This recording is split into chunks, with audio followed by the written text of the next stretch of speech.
Assalamu alaykum hurmatli ko'rmanlar. Uyg'ur axborot markazining haftalik xabarlar programmasiga xush keldinglar. Men Muhammad Izzat. Oldi bilan hammanglarning Qurban hayitlaringiz muborak bo'lsin. Qurban hayitlaringizni xushal xoram, xotirjam va ko'ngillik o'tkazishinglarga tilakdoshmiz. Uyg'ur she'rlari nomli she'rlar to'plami Angliyada nashrdan chiqadi. Uyg'urlar Angliyaning boyqutga qarshi turish qonuniga e'tiroz bildirdi. Amerika Xitoyning Uyg'urlarning ishki organlarini majburiy elivelish qilmishiga inkas qaytirdi. Uyg'ur irqiy qirg'inchiligini ayblagan TikTok amaldori vazifasidan ayrildi. Falastin rahbarining Xitoyning Sharq Turkiston siyosatini qo'llashi Uyg'urlarning orasida qattiq e'tiroz qo'zg'adi. Tövəndə dehqonlar xabarlarimizning tafsilotida bo'lsin. Angliyada yashaydigan shoir, adabiy tarjimon va Uyg'ur huquq faoliyatchisi Aziz Aysa Alkun apandining izchil tirishchanlik ko'rsatishi va bosh bo'lib ishlashi bilan tarjima qilingan Uyg'ur she'rlar to'plami Uyg'ur she'rlari Pingvin nashriyati tomonidan nashrga tayyorlangan. Bu kitobning nashr qilinmoqchi bo'lganligi haqidagi uchurlar Pingvin nashriyatining organ torbitida va Angliya va Isroiliyadagi matbuotlarda e'lon qilingan bo'lib, Uyg'ur tili va madaniyati Xitoy tomonidan sistemalik yo'qotilishga duch kelgan bugungi kunda bu kitobning nashr qilinishi zo'r ahamiyatga ega deb baho berilgan. Aziz Aysa Alkun apandining bildirishicha, Xitoyning bugünkidek Uyg'ur madaniyati va Uyg'ur tilini yo'qotish uchun Uyg'ur madaniyat va adabiyot sohasida xizmat qilayotgan ziyolilarni jazolash, kitobxona, nashriyat o'rinlarini taqash, Uyg'urcha kitoblarni setishni cheklash qatorliq razil siyosatlarni qo'llanayotgan bir vaqtda, bu kitobning dunyoga donliq bir nashriyat tomonidan nashr qilinishi Xitoyning qonunsiz harakatlarga berilgan bir yaxshi javob va Uyg'urlar uchun bir xushxonarlik ish bo'ldi ekan. She'r bir tilning javhari, adabiyotning jon tomiri hisoblandi. Bu kitobda qadimki she'rlardan tortib, hozirgi zamon she'rlariga kirgizilgan bo'lib, Uyg'ur she'riyatini dunyoga tunishtirishda mukammal bir kitob bo'la oladi ekan. Munosabatli uchurlardan ma'lum bo'lishicha, Pingvin nashriyati Angliyada Britaniya imperiyasi davridan boshlab kitob nashr qilib kelgan cho'ng tipdagi nashriyat bo'lib, bu nashriyatda nashr qilingan kitobning tiraji eng oz bo'lganda 1 million atrofida bo'ldi ekan. Va hozirgacha Turkiya yoki boshqa O'rta Osiyo turk davlatlaridan biror yozuvchining kitobini nashr qilmagan bo'lib, Uyg'ur she'rlari bu nashriyatda nashr qilingan tunji turkiy tilli kitob bo'lib hisoblangan. Bu kitob bu yil 11-oyning 7-kuni London, Nyu-York va Torontoda birli vaqtda bozorga selindigan bo'lib, az deganda 1 million parcha setilish mo'ljallanmoqda. The Times Store'ning 20-iyundagi xabariga ko'ra, muhojiratga Uyg'urlar Angliya bosh ministri Rishi Sunakni yaqinda o'tirib qo'yilgan boyqutga qarshi turish qonunini bekor qilishga chaqirgan. Va bu qonunning Xitoy hukumatining jinoiy javobgarligini surishtirish tirishchanliklariga buzg'unchilik qilish xavfi borligi ilgari surilgan. 19 nafar Uyg'ur Angliya hukumatini parlamentning boshqa davlatlar va ularning Angliyadagi savdo sheriklarini nishon qilgan mablag' chekindirish faoliyatlari bilan shug'ullanishni cheklaydigan bu qonun loyihasiga qaytadan qarab chiqishga undagan. Yerlik doiralar ommaviy to'xtamlarda Falastinni qo'llab, Isroiliyaga qarshi turishga chaqiriq qiladigan boyqut qilish, mablag' chekindirish va jazo harakatini qo'llash to'g'risida taklifnoma ma'qullagandan keyin Konservativlar partiyasi o'zining 2019-yildagi bayonotida Isroiliyaning qonunliq manfaatiga kafolatlik qilish uchun yuqoridagi qonunni ma'qullaydiganligini bildirgan edi.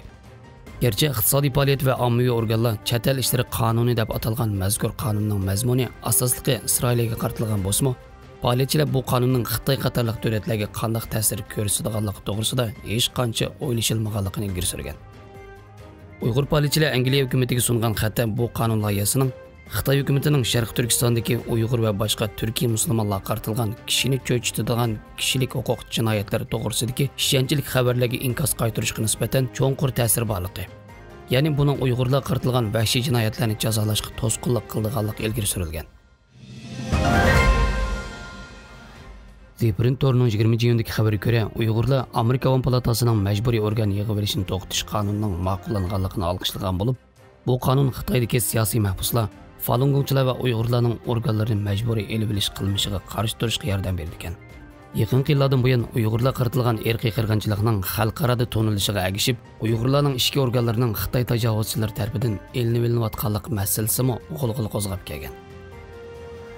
Jumladan yaqinda Nayrobida o'tkazilgan Dunyo tibobat jamiyatining yig'inida Xitoyning Uyg'urlar qaratgan tutumi alohida tilga olingan edi.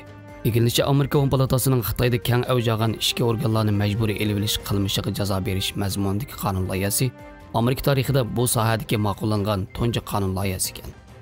2023-yillik majburiy ishki organ elib olishni to'xtatish qonuni deb nom berilgan mazkur qonun loyihasi 2 ga qarshi 413 ovoz orqali mutlaq ustunlik bilan ma'qullangan. Amerika Davlat Majlisining a'zolaridan Kristofer Semis va Tom Carton qatorliq 10 necha kishi mazkur qonun loyihasini tuzib chiqish va tonishtirishda aktiv rol o'ynagan. Mazkur qonun loyihasi turmalardagi va lagerlardagi tutqunlarning ishki a'zolarini majburiy yo'sinda elib olish qilmishini cheklashni muhim nishon qilgan bo'lib, bu xil qabih jinoyatlarga chetilgan kishilarga 250 ming dollardan 1 million dollargacha jarimani qo'yilgan hamda 20 yillik qamoq jazosi berilgan. Medyat Zorning 22-iyundagi xabariga ko'ra, Xitoyning Uyg'ur musulmonlarga qaratilgan irqiy qirg'inchilikni ayblagan TikTok shirkatining bosh tijorat amaldori Vanessa Papas xizmatidan iste'fo bergan. Aksiyastorning muxbiri Sarah Fisherning Twitterda bildirishicha, TikTok shirkatining bosh ijroiya amaldori Joe Shouzi bu vaqtdagi bayonotida bosh tijorat amaldori Vanessa Papas o'zining egilik tiklash qizg'inligiga qaytadan qarab chiqishni qaror qildi degan. Vanessa Papas Amerikada izchil talash tortish qo'zg'ab kelgan ijtimoiy aloqa supasi TikTokning vakillik shaxslaridan biri bo'lib, uning Uyg'ur xalqining irqiy qirg'inchilikka duch kelganligini e'tirof qilishi dal TikTok shirkatining bosh ijroiya amaldori Joe Shouzining bu yil 3-oyda Amerika Davlat Majlisiga guvohlik bergan kuniga to'g'ri kelgan. Va Joe Shouzining Xitoy hokimiyati Uyg'urlar qaratgan zulmlar to'g'risidagi savollardan o'zini qochirishi bilan ro'shan selishtirmaslik qilgan. Amerika Avazlarining 23-iyundagi xabariga ko'ra, Falastin hukumatining raisi Mahmud Abbas 13-iyun Xitoyni ziyorat qilgan. Xi Jinping bilan suhbatlashganda Falastinning atalmish bir Xitoy prinsipini, shundaqla uning Sharq Turkistondagi siyosatlarni himoya qilganligini bildirgan edi. Uning bu tutumi Turkiya qatorliq davlatlarda davlat baxchiligiga o'xshash g'olliq siyosatchilarning e'tiroziga duch kelib qolmay, muhojiratdagi Uyg'urlar orasida kuchli g'ulg'ula qo'zg'agan. Jumladan Uyg'ur faoliyatchi Amerika Uyg'ur birlashmasining sobiq raisi Qo'zzat Altay Twitterda Mahmud Abbasning so'zi Uyg'ur qirg'inchiligini texmi yo'lliqlashtirdi degan. Washingtondagi Sharq Turkiston surgun hukumatining prezidenti G'ulom Yag'ma Mahmud Abbasning ziyoratini Xitoyning Isroilga bo'lgan ta'sir kuchini saqlash va O'rta Sharqda texmi kuchlik mavjudlik barpo qilish jihatdagi keng nishonning bir qismi deb qaragan bo'lib, u bu vaqtda Amerika ovozi radiosiga mundaq degan. Xitoyning texmi keng strategik nishoni maxfiy emas.